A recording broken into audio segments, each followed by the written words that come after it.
दोस्तों नमस्कार। मैं राकेश श्रीवास्तव, एक author, speaker, trainer, counsellor, life coach और एनएलपी प्रैक्टिशनर।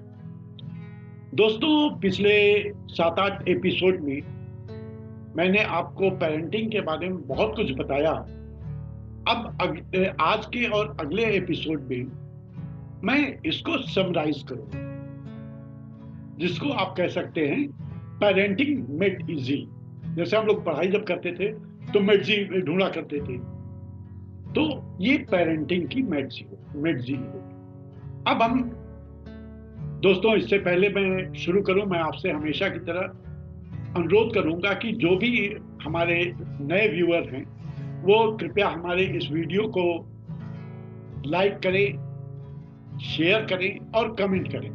उसके पहले सब्सक्राइब करके बेल आइकॉन को क्लिक जरूर करें, जिससे आपको हमारे आने वाले वीडियोस की नोटिफिकेशन मिलती है। तो दोस्तों,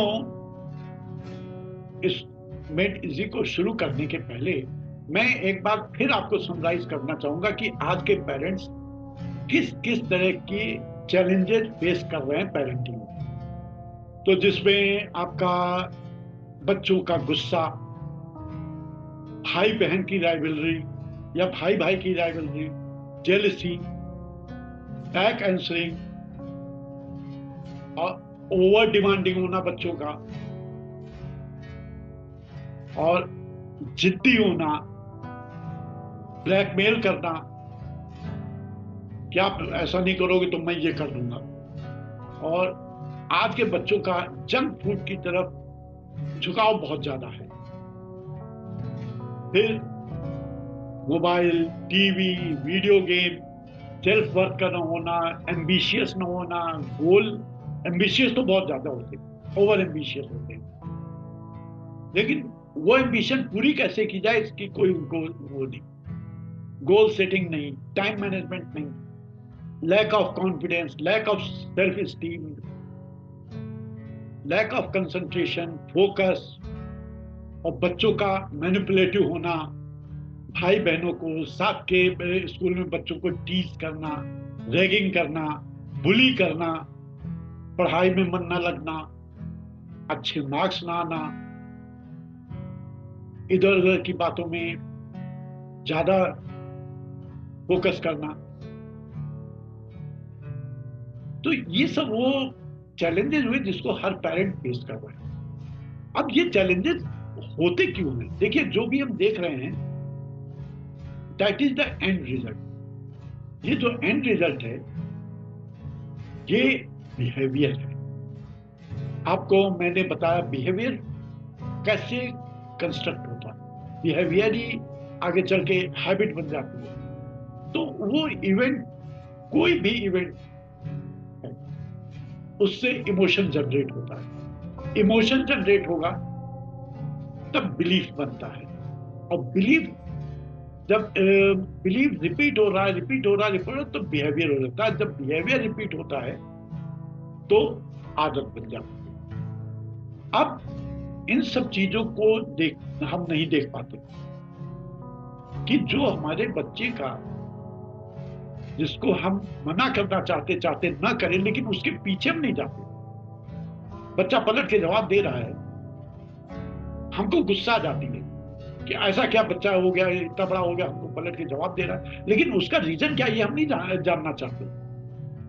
और यहाँ पे एक चीज और मैं आपको बता दूं, ये आप जान लीजिए, every action has got a positive intention. वो एक्शन किसी का भी हो, आपका भी हो सकता है। आपका कोई एक्शन दूसरे के लिए बहुत बुरा हो सकता है, बहुत गलत लग सकता है, लेकिन आपके लिए आपका इंटेंशन पॉजिटिव है।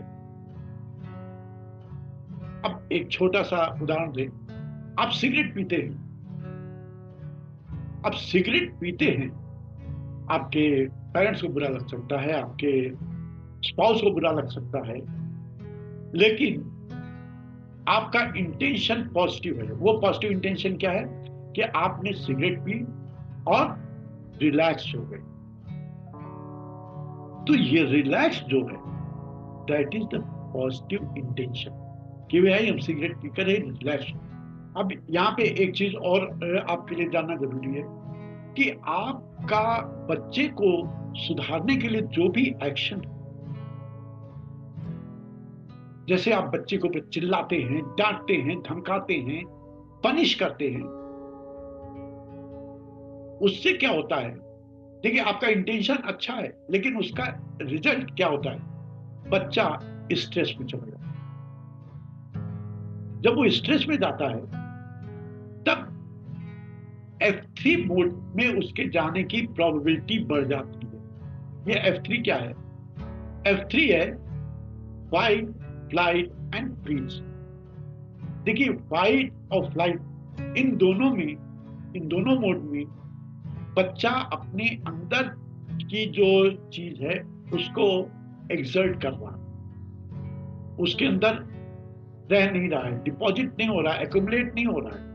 लेकिन फ्रीज में क्या होता है? ये चीजें एक्यूमुलेट होती जाती हैं, जो कि बहुत ही ज्यादा हार्मफुल होती हैं बच्चे के फ्यूचर को लेकर। अब जैसे फाइट है, फाइट मोड पे आ गया बच्चा, तो गुस्सा करेगा, चिड़चिड़ाएगा, चिल्लाएगा, अपने भाई को मारेगा, बहन को मारेगा, स्कूल में जाके बच्चों को टीज करेगा, रैगिंग करेगा, बुली करेगा, तो ये सब करता है। अब फ्लाइट मोड में अगर गया तो क्या होगा? वो जाके टीवी देखेगा, टीवी बंद कर दिया मोबाइल देखेगा, मोबाइल बंद कर दिया वीडियो गेम खेलेगा। और यही फ्लाइट मोड क्या है, जब बच्चे बड़े हो जाते हैं तो ज्यादातर घर के बाहर रहते हैं अपने दोस्तों के साथ। आप तो ये सोच के बड़े चैन में हो कि हाँ, बच्चा हमारा बाहर है फ्रेंड्स के, उसके फ्रेंड्स कैसे हैं इसको आप नहीं जानते। वो फ्रेंड्स क्या कर रहे हैं, वो कैसे हैं, किस तरह से बिहेवियर है, उनकी आदतें क्या है, कुछ नहीं मालूम आपको। अब उस संगत में रह करके बच्चा, पता चला वो सिगरेट पीना शुरू कर दिया, ड्रिंक शुरू कर दी, और बड़ा हुआ पता चला ड्रग्स की आदत लग गई। तो ये सारी चीजें होती। और अगर वो फ्रीज मोड में चला गया, ये बहुत ही, एक तो फ्रीज मोड में जाने पे क्या होगा, उसका सेल्फ स्टीम बहुत ही लो हो जाएगा, वो अपनी सेल्फ वर्थ जो है वो भूल जाएगा कि उसकी भी कोई वैल्यू है। कंसंट्रेशन की कमी होगी, फोकस की कमी होगी, वो मेमोरी लॉस हो जाएगा, पढ़ाई में मन नहीं लगेगा, नंबर कम आएंगे। जब बड़ा हो गया बच्चा, तो उसके अंदर प्रोक्रेस्टिनेशन टेंडेंसी आ जाएगी, बच्चा रिस्पॉन्सिबिलिटी से दूर भागेगा, इररिस्पॉन्सिबल हो जाएगा, बच्चे को अकेले में रहना बहुत पसंद रहेगा, वो किसी के साथ न बात करेगा, न किसी से मिक्सअप होगा, इंट्रोवर्ट हो जाएगा बच्चा, अपने मन की बात किसी से भी नहीं करेगा, चाहे कितनी बड़ी से बड़ी प्रॉब्लम हो जाए। और इसके एक्सट्रीम बहुत ही भयावह है। बच्चा जहां लोनलीनेस हुआ, उसके अंदर सेल्फ वर्थ खत्म हो गई, तो उसके अंदर एक बार अगर ये थॉट आ गया कि मेरी किसी को जरूरत नहीं, मैं जिंदा ही क्यों, आप ये मान के चलिए नेक्स्ट स्टेप है सुसाइडल थॉट्स। और सुसाइडल थॉट्स आने शुरू हो गए, then he will commit suicide immediately. तो दोस्तों, पेरेंटिंग कोई इजी चीज नहीं है। इसके लिए पेरेंट्स को साइकोलॉजिकल एक्सपर्टीज चाहिए, जो मैं आपको दे रहा हूं। अब मैंने आपको बताया कि जो भी बिहेवियर है, जो भी हैबिट है, it comes from the event. अब मैं उस पर थोड़ा सा आपको डिटेल में बताता हूं। अब आपके सामने एक चार्ट है। अब देखिए, इसमें इवेंट है, इमोशन है, बिलीफ है, बिहेवियर है। जैसा मैंने आपको बताया, ये बिहेवियर बार बार रिपीट होगा तो आदत बन जाएगी। अब पहला इवेंट हम लेते हैं, बच्चा टीवी देखता है, वीडियो गेम खेलता है, मोबाइल हैंडल करता है। अब इसमें इमोशन क्या है? पॉजिटिव इमोशन है। बिलीफ क्या है, मजा आता है, इसलिए वो बिहेवियर क्या हुआ, वॉचिंग एंड प्लेइंग। अब दूसरा एक एग्जांपल देखिए, बच्चा झूठ बोलता है। झूठ बोलना क्या है, ये पॉजिटिव इमोशन है। क्यों, उसने एक दो बार झूठ बोला, आपने उसको छोड़ दिया, अब उसके मन में आ गया कि हम झूठ बोलेंगे तो बच जाएंगे। अब बिहेवियर क्या हुआ, झूठ बोलने की आदत हो गई। इसी तरह से पढ़ाई लिखाई, यहां पे क्या है, इमोशन निगेटिव। क्यों है, पढ़ाई बोरिंग, मन नहीं लगता, तो क्या होगा, बिहेवियर क्या हुआ, पढ़ाई से दूर भागेगा।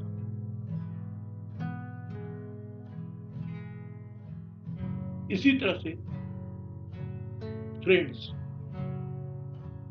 फ्रेंड्स नाम आते ही क्या है, इमोशन पॉजिटिव, क्या दोस्तों के साथ जाएंगे, बिलीव क्या हुआ, फन, दोस्तों के साथ जाएंगे मजे करेंगे। तो अब मजे करने के लिए वो घर से बाहर रहेगा, घर से बाहर रहेगा, जैसे जैसे जैसे एज बढ़ेगी वैसे वैसे उसकी संगत बदलती जाएगी, उसको सिगरेट की आदत लग जाएगी, कर की आदत लग जाएगी, हो सकता है ड्रग्स भी लेने लग जाए। इसी तरह से पेरेंट्स, पेरेंट्स का मैंने क्यों किया, देखिए आजकल पेरेंट्स का बच्चों से कनेक्शन खत्म होता जा रहा है, डिस्कनेक्ट होते जा रहे हैं। पेरेंट्स अपनी जगह, बच्चा अपनी जगह। अब पेरेंट्स का नाम आते ही बच्चे के अंदर एक निगेटिव इमोशन आता है। क्यों, बिलीव क्या है, हर्ट करते हैं, डांटते हैं, मारते हैं, धमकाते हैं, तो उसका बिहेवियर क्या हुआ, वो अवॉइडिंग नेचर, बाहर पेरेंट्स से दूर रहो। तो दोस्तों, मुझे आशा है कि ये जो मैंने आपको बताया था कि बिहेवियर के ऊपर मत जाइए, उसके रूट काज के ऊपर जाइए, ऐसा क्यों हो रहा है, तो वो चीज आपको इस एग्जाम्पल से समझ में आ गई। तो दोस्तों, ये हुए वो चैलेंजेस जो आज के पेरेंट्स फेस करते हैं। अब आते हैं पेरेंट्स के ऊपर। देखिए, मैंने कहा ना, पेरेंटिंग क्या है, पेरेंटिंग कुछ नहीं, आपका आपका मतलब पेरेंट्स का इंटेंशन और input is parenting, nothing more. और पेरेंटिंग एक टीम वर्क है, ये नहीं कि किसी चीज की जिम्मेदारी केवल आपकी ही है। घर के जितने मेंबर हैं, बड़े एल्डर, उन सबकी जिम्मेदारी है। चाहे बच्चे का बड़ा भाई है, बाबा है, नाना है, नानी है, चाचा है, चाची हैं, जो भी है, माता पिता की जिम्मेदारी है ही, लेकिन सबकी है। क्यों, बच्चा जैसे हमारा, आप कह लीजिए माइंड है, ये हमको कंफर्ट जोन से बाहर नहीं जाने देता, वैसे बच्चा भी, वो जहां दिखेगा उसने, उसको लगा कि हमने कुछ गलती की, भाग के बाबा के पास या नाना के पास, नानी के पास, ऐसे किसी के पास जाएगा जहां पे उसको लगता है हमको प्रोटेक्शन मिलेगा, वहां पे हम सेफ रहें। ऐसा नहीं होना चाहिए। देखिए, अगर आप पढ़ाई के लिए डांट रहे हैं और आपके फादर या आपके फादर इन लॉ या आपके बड़े भाई या छोटे भाई, जो भी उससे बड़े हैं, वो प्रोटेक्ट करते हैं, तो बच्चा कभी भी नहीं सुधर सकता। यहाँ पे एक नियम हर एक को बनाना पड़ेगा कि अगर एक किसी चीज के लिए डांट रहा है तो कोई दूसरा उसको प्रोटेक्ट नहीं करेगा, तब प्रॉपर पेरेंटिंग हो पाएगी। तब आप बच्चों से रिलेटेड जो चैलेंजेस हैं, आप एक से ज्यादा चीजों पे काम कर सकते हैं। लेकिन जहां अगर उसको प्रोटेक्शन मिला,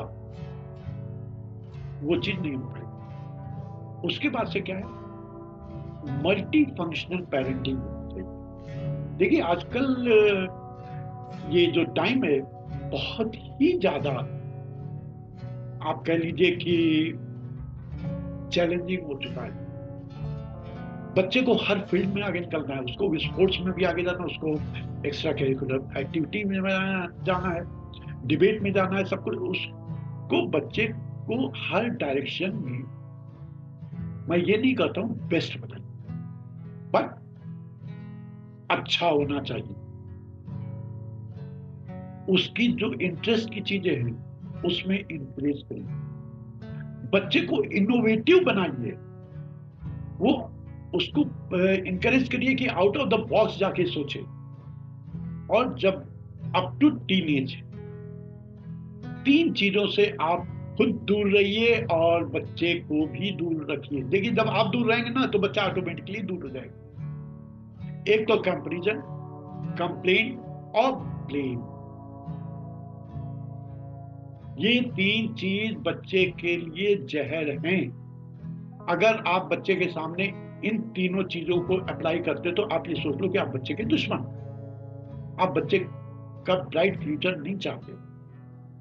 तो दोस्तों, ये आज का रहा एक पार्ट। अगले पार्ट में हम बाकी चीजों को डिस्कस करें। तो दोस्तों, तब तक के लिए नमस्कार, थैंक यू।